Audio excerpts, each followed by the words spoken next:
Is the avalanche method the best way to pay off debt? Maybe you are starting your debt payoff journey and you've heard or read from multiple different finance experts, and many of them tout the avalanche method as being the best, fastest, most affordable way to pay off debt. Well, in continuation of our debt payoff strategies series, today we are going to go ahead and put the magnifying glass on the avalanche method, break it down a little bit, hopefully help you decide if that is the route you should take when paying off your debt.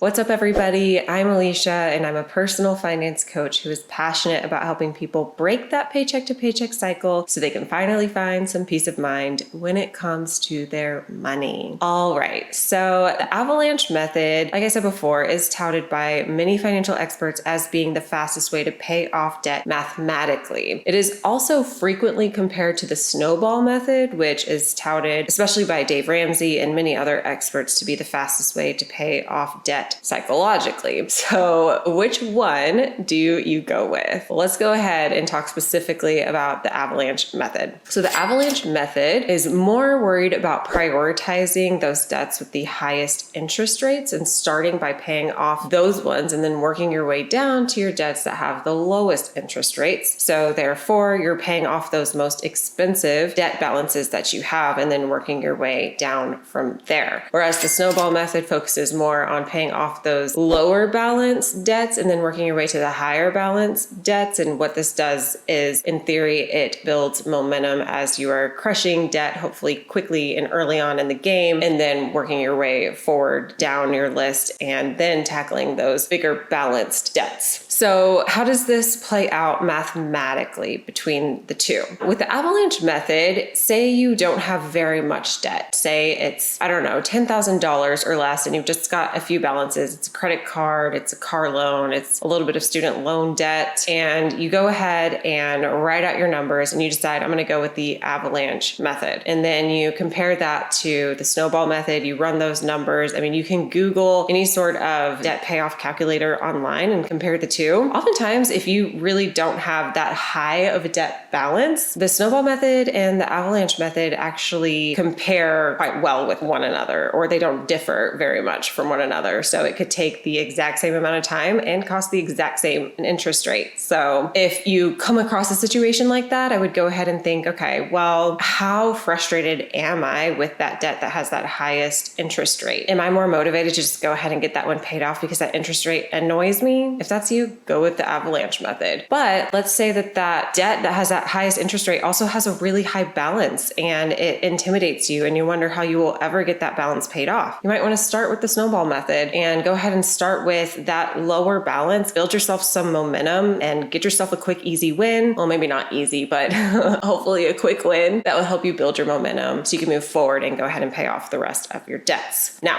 on the flip side, let's say you do have a pretty sizable amount of debt, say, in the realm of $20,000 to $30,000. You've got a lot of different accounts. It's very dispersed, from credit cards to car loans to student loan debt, personal loans, payday loan, all over the place, and you've got a fairly high balance. Still, I recommend go ahead, run your own numbers, Google one of those calculators and see how it looks if you do the avalanche or snowball method. Oftentimes, you will find that the avalanche method can save hundreds, if not thousands of dollars in interest rates with a situation like that. And sometimes the avalanche method also saves time. So if you are a numbers-oriented person and you find that between the snowball method and avalanche method is going to save you money, maybe even time, that might be all of the motivation that you need to go ahead and move forward, crush your debt, choose that avalanche method, and not even think about it again. Or maybe you find that, it's going to save me some money, but still that debt that has that highest interest rate, it has a big balance. I'm intimidated by it. I'm not even motivated to touch that. There's just no way. Even in that case, you might go with the snowball method, even if it might cost you some money. I do think that if you are motivated by quick wins right off the bat, that is going to end up being the fastest and most affordable way to pay off debt. Because really what matters here is what's going to get you from point A to point B. If you're not motivated, if you're feeling like it's an uphill battle, say with the avalanche method, and you just give up, well, that defeated the purpose of trying to save time and money in the first place. So